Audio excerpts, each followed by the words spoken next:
Welcome to my channel Study with Smartphone. Today we will study in Geography chapter number 2 of 8th class. The topic is Natural Resources.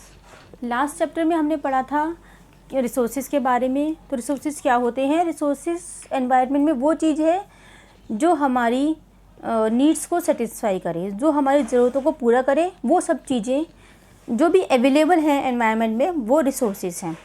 3 तरह के resources हमने पढ़े थे: natural resources, human resources and human made resources. So in this chapter we will study 3 types of natural resources. These are land, water and soil. वैसे बहुत से natural resources available हैं, लेकिन आज हम इसमें सिर्फ यही नेचुरल रिसोर्सेज पढ़ेंगे. सो first of all is land. Land is one of the most important natural resources. कैसे? अगर हमें खेती करनी है तो हमें लैंड पे करनी है. हम रह रहे हैं तो हमारा घर जो है वो लैंड पर है. वाइल्ड लाइफ जो रह रही है वो लैंड पर है. इकोनॉमिक एक्टिविटीज़ के लिए लैंड ज़रूरी है. इंडस्ट्रीज़ बनानी है या कुछ भी इकोनॉमिक एक्टिविटी हमें करनी है तो लैंड पे होगी. बसेस चलती हैं, ट्रांसपोर्ट जो चलती है, रेलवेज़, वो सब लैंड पे होता है. और जो कम्युनिकेशन सिस्टम है वो सब लैंड पे होता है. तो लैंड जो है वो बहुत इंपॉर्टेंट नेचुरल रिसोर्स है. Land is an asset of a finite magnitude. ठीक है, लैंड का एक फाइनाइट मैग्नीट्यूड होता है. मैग्नीट्यूड मतलब एक प्रॉपर एरिया. जैसे किसी भी कंट्री के पास एक एरिया होता है, वो उसको बढ़ा नहीं सकता. जैसे इंडिया का क्या है, from Kashmir to Kanyakumari and from Gujarat to Assam. So हमें प्रॉपरली केयरफुली प्लान करना चाहिए कि हमें अपनी जो लैंड हमारे पास अवेलेबल है, हमें किस तरह से उसको यूज़ करना है. India has a variety of relief features. Means अब जो हमारे पास लैंड है वो माउंटेन्स, आइलैंड, प्लेटूज़ एंड प्लेन्स में डिवाइडेड है. ठीक है, तो बहुत सा एरिया लैंड का ऐसा है जिसको हम यूज़ नहीं कर सकते. कौन सा एरिया? जैसे डेजर्ट एरिया जो बहुत ज़्यादा हॉट है, जहाँ पे रह नहीं सकते, या माउंटेन एरिया या ग्लेशियर्स एरिया. तो उसमें भी बहुत सा एरिया ऐसा है जिसे हम प्रॉपर यूज़ नहीं कर सकते.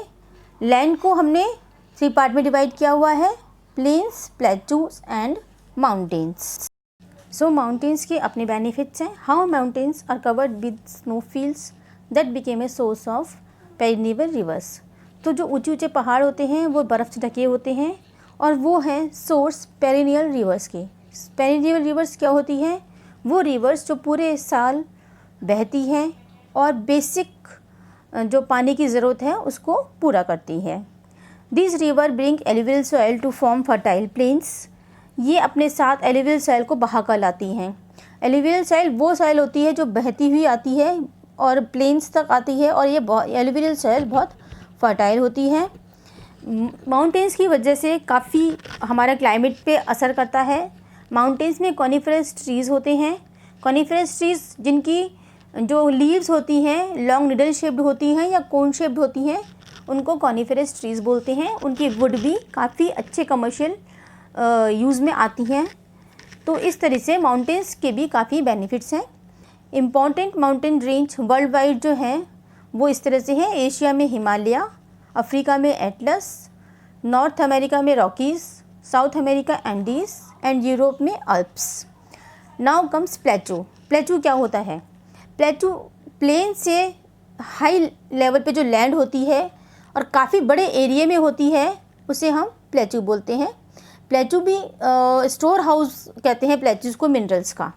ठीक है, प्लेटूज़ में खेती भी होती है, लेकिन मोस्ट ऑफ द प्लेटूज़ में आपको मिनरल्स मिलेंगे बहुत ज़्यादा, लाइक मैग्नीज, कोल, बॉक्साइट, आयरन ओर. इंडिया का जो फेमस प्लेटू है वो है डेक्कन प्लेटू. ये नॉर्दर्न प्लेन्स के नीचे आता है. डेक्कन प्लेटू में ब्लैक सॉइल अवेलेबल होती है जो कि कॉटन की कल्टीवेशन के लिए एक्सीलेंट सॉइल मानी जाती है. Famous plateaus of the world are Asia. Asia में इंडिया में है डेक्कन प्लेटू, तिब्बत में है तिब्बतन प्लेटू, टर्की में है एंटोलियन प्लेटू, रशिया में Siberian plateau and South America में Brazilian plateau. Now come plains. Plains तो सबसे ज़्यादा इम्पॉर्टेंट है ही, बिकॉज सबसे ज़्यादा कल्टीवेशन के लिए फर्टाइल लैंड जो है वो प्लेन्स में ही अवेलेबल होती है, और सबसे ज़्यादा जो एग्रीकल्चर होता है वो प्लेन्स पर ही होता है. प्लेन्स पर ही डिपोजिशन होता है एलुवियल सॉइल का. जो कि रिवर्स के साथ बहकर आती है, रिवर्स लाइक गंगा, ब्रह्मपुत्रा। तो वो प्लेन्स जो है वो हाईली फर्टाइल होते हैं, प्लेन्स हाईली पॉपुलेटेड होते हैं and means of transport and communication plains पर ही वेल डेवलप्ड होता है। नाउ इंडिया की लैंड पे अब हम स्टडी करेंगे कि क्या क्या चीज़ अवेलेबल है, इंडिया की लैंड किस तरह की है। तो इंडिया में प्लेन्स भी हैं, प्लेटूज़ भी हैं एंड माउंटेन्स हैं। So first of all Himalayas. तो इंडिया के जो हिमालयाज़ हैं they are stretched for the distance of 2400 kilometres. आप देख सकते हैं कि हिमालयाज़ नॉर्थ में, इंडिया के नॉर्थ में काफ़ी बड़े एरिया में हैं, from east to west directions. Himalayan ranges को हमने 3 पार्ट्स में डिवाइड किया हुआ है, Himadri, Himachal and the Shivaliks. The Himadri जो है वो हाईएस्ट रेंज है, इसके अंदर आपका आएगा गॉडविन, ऑस्टिन, K2 जो पीक है, नंदा देवी, ठीक है। तो मोस्ट ऑफ द रिवर्स हैं गंगा, यमुना, ब्रह्मपुत्रा, इंडस, जो पेरिनियल रिवर्स हैं वो यहाँ से ही निकलती हैं। Next come Himachal. हिमाचल वो हिमालयाज़ हैं जो हिमाद्री से थोड़े लो में हैं, सेकंड हाईएस्ट रेंज है। मेनली जितने भी हिल स्टेशंस हैं वो इसी एरिया में आते हैं एंड ये माउंटेन्स थिकली फॉरेस्टेड हैं कॉनिफेरस ट्रीज से, लाइक चीड़, pine and deodar. The last comes the lowest range comes Shivaliks, forming the foothills of the Himalayas. They are covered with the deciduous vegetation.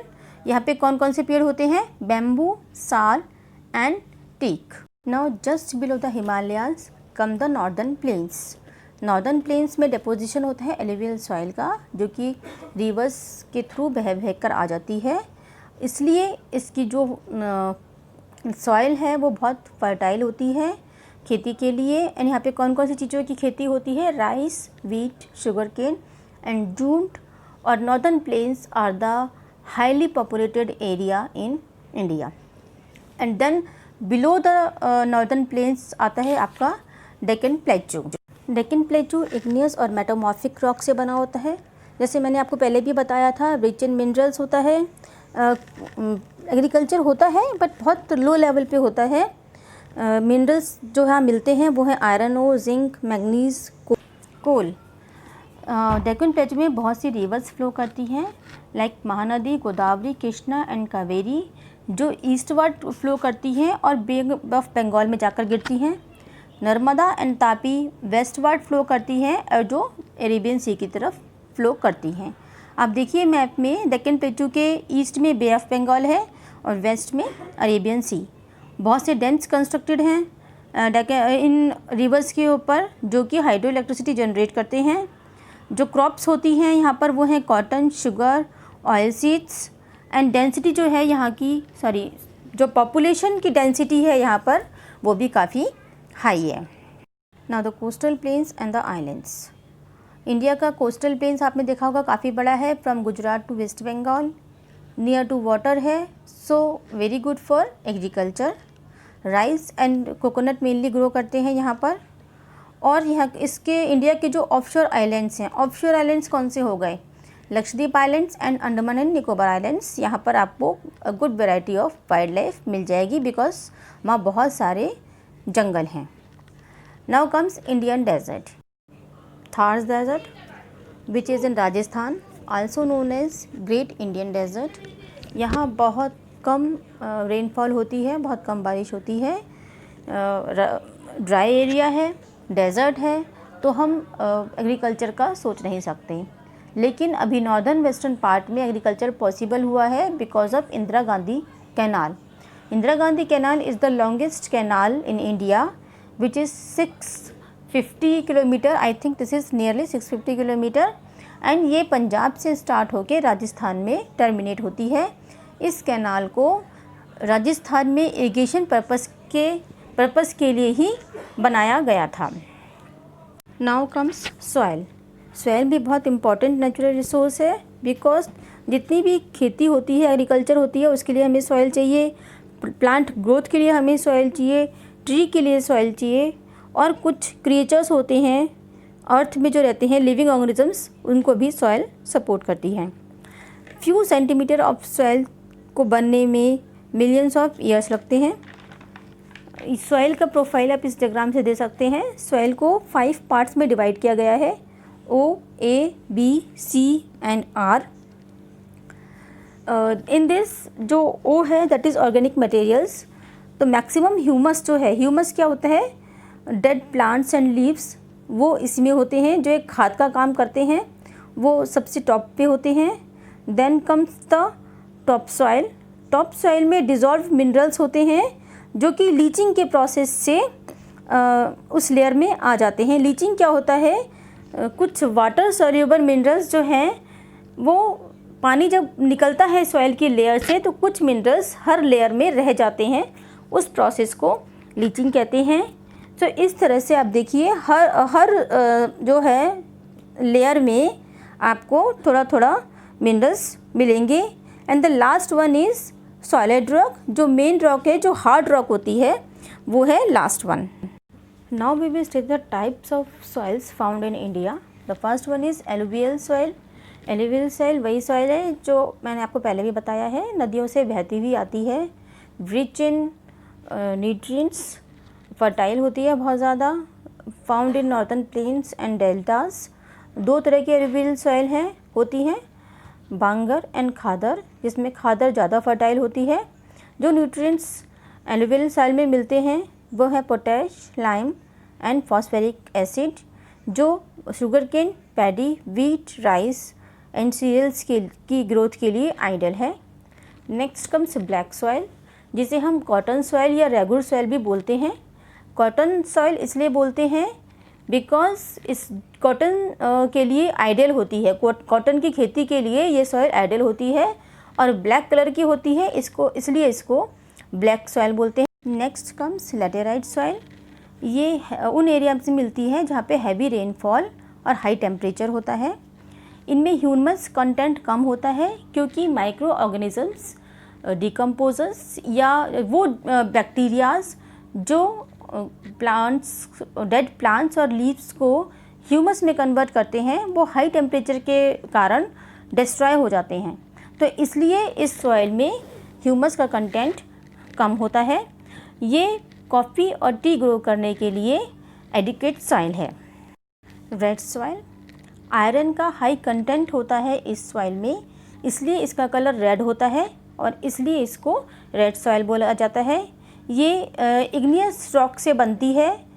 Igneous rock कहाँ मिलती है, peninsular India में। Peninsular India means जहाँ पे डेक्कन प्लेटू है, तो red soil हमें उस एरिया में मिलती है। सैंडी सॉइल, नाम से ही आपको पता चल रहा है कि सैंड का कंटेंट ज़्यादा होगा, इसलिए सैंडी सॉइल बोलते हैं। राजस्थान में मिलती है, मेनली पोरस होती है, सो पानी इजीली पास थ्रू कर जाता है इस तरह की सॉइल से। देखते हैं माउंटेन सॉइल, माउंटेन्स में मिलती है, थिन सॉइल होती है, बहुत फर्टाइल नहीं होती, लेकिन वैरायटी ऑफ राइस को ग्रो करने के लिए ये सूटेबल सॉइल है। जैसा कि आपने देखा कि सॉइल कितना इम्पॉर्टेंट नेचुरल रिसोर्स है, तो हमें इसको कंजर्व करने के लिए भी स्टेप्स लेने चाहिए। सॉइल डिस्ट्रॉय किस तरह से होती है, ओवरग्रेजिंग से, यानी कि जब एक ही जगह पर एनिमल्स बार बार चरते हैं, चरते में सारी ग्रास को खा जाते हैं, तो उससे भी सॉइल डिस्ट्रॉय होती है। ओवर कल्टीवेशन मीन्स एक ही फील्ड पे अगर बार बार क्रॉप्स उगाई जाती हैं, यानी कि उस सॉइल की फर्टिलिटी ख़त्म हो जाती है। और डिफॉरेस्टेशन, पेड़ों को काट देना से भी सॉइल डिस्ट्रॉय होती है। Deposing of toxic chemicals in landfills also leads to soil contamination. Soil ख़राब भी हो जाती है अगर सॉइल के अंदर, मिट्टी के अंदर बहुत ज़्यादा टॉक्सिक केमिकल्स इकट्ठे हो जाए, उससे भी सॉइल कंटेमिनेट हो जाती है। तो किस तरह से सॉइल्स को कंजर्व किया जाए, पेड़ लगाकर, बहुत पुराना तरीका है और बहुत ज़्यादा जिसकी डिमांड भी है, ज़रूरत भी है। Practice terrace farming and contour farming. Terrace farming क्या होता है, जब माउंटेन्स पे आपने देखा होगा हम सीढ़ी नुमा खेत बना देते हैं, उससे सॉइल की प्रोटेक्शन होती है। जब क्योंकि बारिश होती है तो सारी सॉइल बह नहीं जाती, जो उसके ऊपर फार्मिंग हो रही होती है वो पानी को होल्ड कर लेती है, और सॉइल पानी को होल्ड कर लेती है और बहती नहीं है। देन कंट्योर फार्मिंग, जो स्लोपी एरियाज़ होते हैं वहाँ पर भी अगर आप फार्मिंग करते हैं उसको कंट्योर फार्मिंग कहते हैं, जिससे कि सॉइल वाश्ड अवे नहीं हो जाती पानी पड़ने पर। Leave land fallow to regain fertility, किसी एरिया में जब हम खेती करते हैं, किसी लैंड पर जब हम खेती करते हैं तो एक क्रॉप उगाने के बाद उस लैंड को छोड़ देना चाहिए, जिससे वो अपनी फर्टिलिटी को दोबारा से रीग्रेन कर ले। क्रॉप रोटेशन यानी कि एक ही लैंड पर एक के बाद एक अलग अलग तरह की क्रॉप्स उगाना, इस तरह से भी सॉइल जो है, सॉइल की फर्टिलिटी जो है वो प्रिजर्व रहती है। वाटर, सो जैसा आप सबको पता ही है, water is also a very important natural resource. आपने सुना होगा, रोज़ टीवी में भी एड्स देखे होंगे कि पानी बचाओ, जबकि हमारी जो अर्थ है उस पे 70% पानी है। तो क्यों हमें ये कहा जाता है पानी बचाओ? क्योंकि जितना भी टोटल पानी अवेलेबल है अर्थ पर, उसमें से सिर्फ 2.7% ही फ्रेश वाटर है, जो कि हमारे यूज़ कर सकते हैं जिसे हम, बाकी का पानी जो है वो सी वाटर है। और उस 2.7% में से भी जो फ्रेश वाटर है, काफ़ी परसेंटेज ऑफ फ्रेश वाटर है वो आइस कैप्स और माउंटेन ग्लेशियर्स में ही स्टोर है। यानी हम अगर देखें तो हमें सिर्फ 1% ऑफ वाटर ही यूज़ करने के लिए मिलता है। तो कितना कम पानी हमारे पास अवेलेबल है, तो हमें पानी को मिसयूज़ नहीं करना चाहिए। क्योंकि जो हमारी रिवर्स हैं वो भी पॉल्यूट हो रही हैं, इंडस्ट्रियल वेस्ट सारा उसमें जाता है, सीवेज का जो भी डिस्चार्ज है वो सारा उसमें जाता है, जिससे कि मैरीन लाइफ भी डिस्ट्रॉय हो रही है। डिफॉरेस्टेशन की वजह से क्लाइमेट चेंज हो रहे हैं, रेनफॉल पैटर्न चेंज हो रहा है, और वर्ल्ड के बहुत से एरियाज़ में पानी की भारी कमी हो गई है।